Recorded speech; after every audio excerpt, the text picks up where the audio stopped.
Hello friends, welcome to removeload.com। आज हम discuss करेंगे डिफरेंसेस React.js या Angular, which one choose by the fresher developer. सबसे बड़ा कंफ्यूजन यही रहता है कि डेवलपर को कौन सा फ्रेमवर्क या लाइब्रेरी चूज करनी है, React.js चूज करना है या Angular और द फ्रंट एंड डेवलपमेंट के लिए। बेसिकली मैंने इसको 9 पॉइंट्स में डिवाइड किया है। आपको ईच एंड एवरी पॉइंट के बारे में मैं बताऊंगा, वो आपको क्लियर हो जाएगा कि आपको कौन सा चूज करना चाहिए। सबसे पहले कि दोनों ही पॉपुलर हैं, React.js एंड Angular। चलते हैं लाइब्रेरी वर्सेस फ्रेमवर्क। तो React.js बेसिकली क्या है, एक लाइब्रेरी है, और Angular क्या है, एक बेसिकली फ्रेमवर्क है। सेकंड चलते हैं languages. React.js primary use JavaScript but with the JSX, यानी कि जो यूज करती है React.js वो जावास्क्रिप्ट को यूज करता है, लेकिन इसके अंदर क्या यूज करते हैं हम, JSX एक्सटेंशन यूज करते हैं। जो भी हम फाइल बनाएंगे उसका एक्सटेंशन क्या होगा, JSX। JS से भी काम चल जाएगा, JSX भी बना सकते हैं। JSX बेसिकली इसलिए यूज करेंगे कि हमें उसके अंदर HTML अलाउ हो, यानी कि आप देख सकते हैं but with the JSX a syntax extension that allow writing HTML in JavaScript। And Angular basically क्या यूज करता है, टाइपस्क्रिप्ट को, which is a superset of the JavaScript and static typing, यानी कि स्टैटिक टाइपिंग यूज करता है। और TypeScript क्या है, बेसिकली क्या उस कॉन्सेप्ट को फॉलो करता है। तो ये सारी चीजें, यानी टाइपस्क्रिप्ट कौन यूज कर रहा है, एंगुलर, और React.js क्या क्या करता है, जावास्क्रिप्ट को यूज करता है। ये लैंग्वेज का हो गया। लर्निंग का, React.js easier to learn especially for developers familiar with the JavaScript। जो जावास्क्रिप्ट से फैमिलियर है वो बहुत इजी इसमें लर्न कर सकता है React.js को, बहुत सिंपल है। Angular stepper learning curve due to the comprehensive nature and the need to understand concept like dependency injection, modules and decorator। यानी कि Angular के लिए आपको टाइपस्क्रिप्ट आना चाहिए। दूसरा, इसमें आपको डिपेंडेंसी इंजेक्शंस, मॉड्यूल्स, डेकोरेटर, ये सारी चीजों की नॉलेज होनी चाहिए। तो as compare to the learning curve, तो React.js is better than Angular, बहुत इजी है React.js। Fourth, architecture wise difference देखते हैं। React.js follow a component-based architecture where UI component are the building block. It require additional libraries, Redux for state management to build a full application। यानी कि React.js में basically क्या है कि ये एक लाइब्रेरी है, और अगर आपको कुछ और चीज यूज करनी है, सपोज आपको इसमें राउटिंग यूज करनी है, तो उसमें React राउटर डोम का एक पैकेज होगा, वो आपको इंस्टॉल करना होगा, तब आप वो वर्क करेगा। लेकिन Angular बेसिकली क्या है, वो एक फ्रेमवर्क है, यानी कि सारी चीजें इनबिल्ड है, आपको अलग से कुछ इंस्टॉल करने की जरूरत नहीं होगी। मोस्टली आपको सारा, मतलब आप मॉड्यूल क्रिएट कर सकते हो, राउटिंग लिख सकते हैं, सर्विसेज बना सकते हैं, वो सारा एक में ही है। तो ये आर्किटेक्चर है। Fourth, data binding. React.js use one-way data binding, whereas data flow from parent to the child component। यानी कि बेसिकली क्या है, ये वन वे डाटा बाइंडिंग को यूज किया जाता है React.js।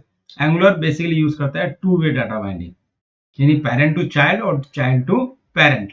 इसलिए थोड़ा सा टिपिकल है कि चाइल्ड से पेरेंट डाटा ट्रांसफर करना, तो थोड़ा सा लॉजिक या जो भी इसका आर्किटेक्चर है वो थोड़ा कॉम्प्लेक्स है।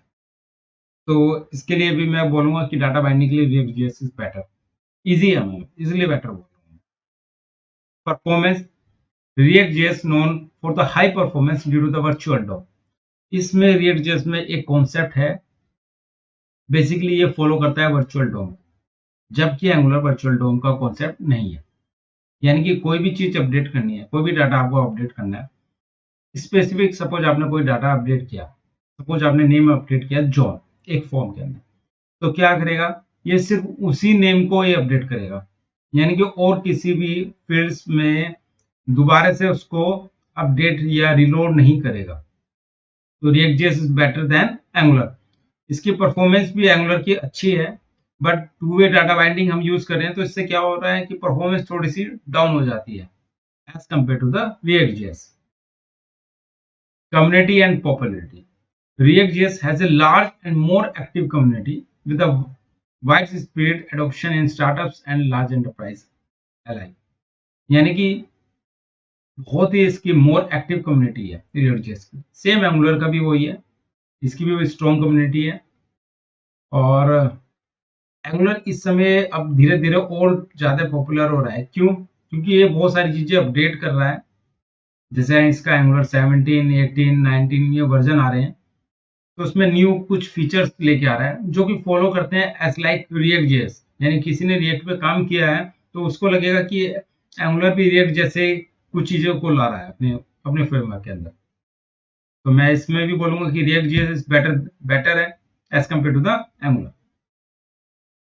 9. Use cases. React.js ideal for building dynamic single-page application where performance and flexibility are key.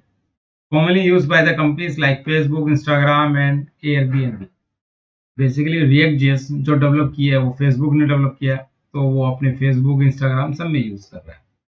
Performance wise बहुत अच्छा है। सेम एंगुलर, ये suited for the building complex large scale applications. यानी कि आपने देखा होगा गूगल, यूट्यूब सब कुछ ये क्या यूज कर रहे हैं, ये एंगुलर को यूज कर रहे हैं।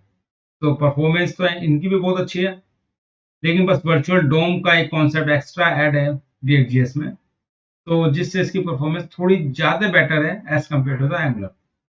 लेकिन ऑल ओवर कंक्लूजन 9 पॉइंट्स को गो थ्रू करने के बाद मैं आपको यही बताऊंगा कि रिएक्ट जेएस अगर कोई फ्रेशर है उसको रिएक्ट जेएस ही सीखनी चाहिए as compare to the Angular. अगर सपोज उसके पास एंगुलर का प्रोजेक्ट उसको मिल रहा है या क्लाइंट की रिक्वायरमेंट्स है, तो उसको फिर एंगुलर ही सीखनी होगी, क्योंकि उसमें एंगुलर सीखने में आपको एक दो चीज एक्स्ट्रा सीखनी होती है। जैसे आपको टाइप स्क्रिप्ट भी सीखनी है, क्योंकि टाइप स्क्रिप्ट यूज करते हैं, थोड़ा सा कॉम्प्लेक्स स्ट्रक्चर होता है, वो आपको देखना होता है। बट रिएक्ट जेएस आपको टाइप स्क्रिप्ट की सीखने की जरूरत नहीं है, जावास्क्रिप्ट बेस है, तो आप इजीली अंडरस्टैंड कर सकते हैं। तो according to me React JS for the fresher better than Angular. Thank you so much.